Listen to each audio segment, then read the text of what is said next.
You're an interesting man, Scott Lang. You're an Avenger. You have a daughter. But you've lost a lot of time, like me. We can help each other with that.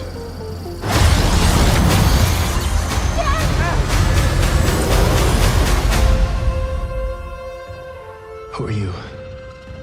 I'm the man who can give you the one thing you want. What's that? Time.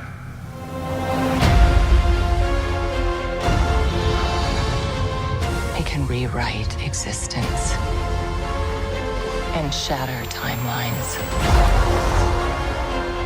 You cannot trust him. I don't care who this guy is. I just lost so much. He can give us a second chance.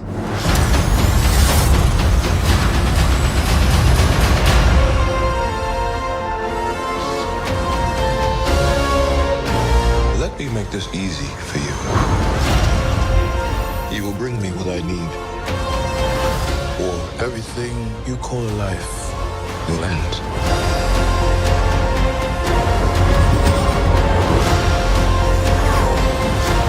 This is all my fault. You may not want her to watch this. We had a deal.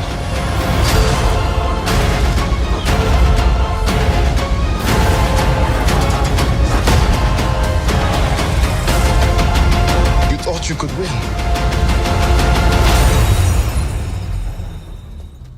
I don't have to win.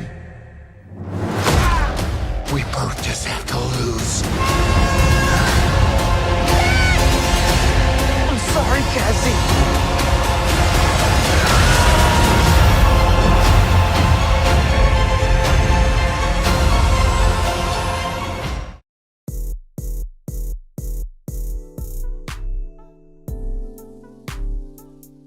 What's up, YouTube? Welcome back to the studio. So we got another trailer for Quantumania last night during the big football game, and I don't want to get into the game right now because I live in the area where TCU is, and a lot of people are pissed at the moment. But let's talk about Antman though, because this trailer, I do feel, now this is just me, a lot of people might not agree with me, but I do feel that they did show a little bit too much in this trailer, a little bit too much. But that's up to you if you think they showed too much or you think they showed enough. It just depends on the person that's watching the trailer. But here we are. We're gonna break it down. I'm gonna break it down for you guys the best way I can, and yeah, we'll go from there. But other than that, guys, like, comment, subscribe, share it to friends and family that love Marvel, DC, comics, all that kind of stuff. So Quantumania, my theory to this movie is gonna go like this. We already know that Scott Lang is going to be, he's gonna have a big head in this movie. Pretty much, he's a hero. Everybody knows him as one of the guys that helped beat Thanos and save the universe, bring everybody back to life, all that kind of jazz. So it's getting to him and Hope's head. He's doing red carpets, he's doing signing books. If you watched Miss Marvel, he has a podcast called Looking Out for the Little Man, I think, and he also has a book called, I think, Looking Out for the Little Man. I don't know, I didn't pay much attention to his podcast or his book because I didn't really watch Miss Marvel like that. So he's famous. He's became employee of the century at Baskin Robbins. He don't even work there no more. So things is look on the up and up for him, but he's getting a little bit too big-headed. And I think that's where Kang comes in, but we're gonna get to him in just a moment. So it's looking like he's gonna be, at the beginning, he's gonna be that guy that's just unbearable to be around. He always got to talk about, hey, I'm Ant-Man. Remember, I'm the guy that helped, Iron Man and them beat Thanos. And I guess he's the only Avenger that, civilians can actually get close to, because, Thor off doing his thing, Miss Marvel is off doing her thing, Captain Marvel is doing her thing. So I'm thinking that that's the closest to an Avenger that civilians can get to. So why not? So, and he's loving it.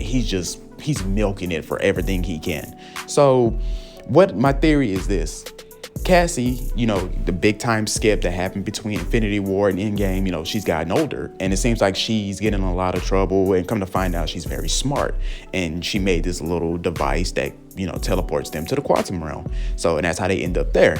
Now I believe Kang comes in and he's gonna be the guy to humble Scott, because as you see in the trailer, it's him and Kang going one-on-one, toe-to-toe, blow for blow, and it looked like Kang is really giving Scott the hands, like he's really whooping that boy's ass, and it seems like Ant-Man is going to lose in this movie. So I think this type of movie is going to show that at the beginning how big-headed he is, but by the end of the movie, he's just not going to be hurt and defeated, but he's going to be humbled at the same time. And also, we get our big main villain who's going to be, causing havoc in the next couple movies. So that's what I see is going to happen with Scott. Now, with everybody else, Janet, she's been to the quantum realm before. So it seems like Bill Murray's character is going to be, has some ties with her. I've seen people speculate and say that, they had a romantic relationship when she was in the quantum realm, which I can understand, and it will make Hank Pym angry, but Hank Pym has to understand that even Hank Pym thought that Janet was dead. So in a way, it depends on who you are. It can kind of, he really can't be mad, but at the same time can be mad. I don't know. This type of stuff, is kind of out of my range of relationship advice and all that jazz. But he seems like he runs this, utopia called Axiom, because there was a article that did come out explaining Bill Murray's character. But it looked like he's going to be the ruler of this place called Axiom, and he's going to be just pretty much, I think he's going to be comic relief. I mean, Scott is also going to be comic relief too, but at the same time, though, it just depends on who you, it just depends on who you are, I know a lot of people complained about how, the Marvel movies recently have been all funny and jokey, and they're not really a big fan of that. Well, this right here looks like there might be some quips, there might be some jokes, but it looks like it's going to be serious throughout majority of the run of the movie because Kang the Conqueror is going to be there. So now what is his plan? Like I said, these are all theories. These are all me taking guesses. These aren't concrete evidence or nothing. I think Kang is trying to do is he says he's teaming up with Ant-Man because he knows Ant-Man probably wants to go back in time and spend those 5 years that he lost with his daughter and teach her the right way, how to live a normal life without having to be a criminal. And so Kang says, hey, you help me with what I need, and I'm help you with what you need. And that's how they do team up. Now, of course, as you seen in the trailer, it look like he's going to double cross him. So all in all, it's looking like it's going to be a really good movie, And also there was a scene in the movie too that a lot of people have pointed out. So I'm guessing that in this scene where it shows Ant-Man standing on a bunch of other Ant-Men, because remember he could talk to ants. So in a way, I guess talking to other Ant-Men from different universes also counts, which is, I think is pretty cool.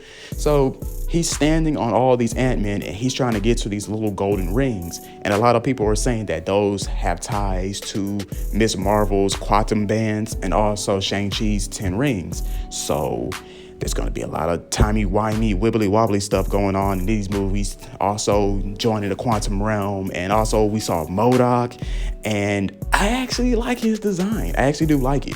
And seeing people complain about him, talk about, he looks hideous. Oh, it's ugly. It's this and it's that. You could tell that these people don't read comic books. Because one, MODOK has always been an ugly character. He's a big head with small arms and legs. He's a floating head. There's nothing cool about MODOK at all. If you played the recent Avengers game, that is how that's pretty much his transformation. He goes from a normal human, and over time, his head gets bigger and bigger and bigger and bigger. And next thing you know, little arms, little legs, floating head. That's MODOK for you. So those types of criticisms I'm seeing on the internet, ignore them. Because you can tell that these people don't read comics because MODOK has always been an ugly ass character. But either way, regardless of what people say about the movie, I'm still looking forward to this. This is a day one watch for me. I will be I wouldn't say front row, but I will be in the theater watching this movie because I honestly want to see what's going to happen next. What is Kang's plan? What is he trying to do? I think that's why people are really wanting to go see this movie because they want to see what is Kang's overall, I guess, quote unquote, end game, as you could say. But Other than that, guys, that's all I got for y'all. This movie's starting to look good. I hope Phase 5 is better than it's gonna be way better than Phase 4. I'm hoping that it's gonna be, but we're just gonna have to wait and see. I'm saying the same thing about James Gunn and his, DC, what he's doing with that. We still waiting for information on what he's doing with the DC universe. So until he drops that, I ain't really gonna say much anymore. But I have faith in both Marvel and DC that we're gonna get some good content this year and next year and so on and so forth. So, but that's just me. That's just my opinion. What did you think about the trailer? Leave your comments in comments below. But other than that, guys, I love y'all. Hope you're taking care of yourselves. A peace.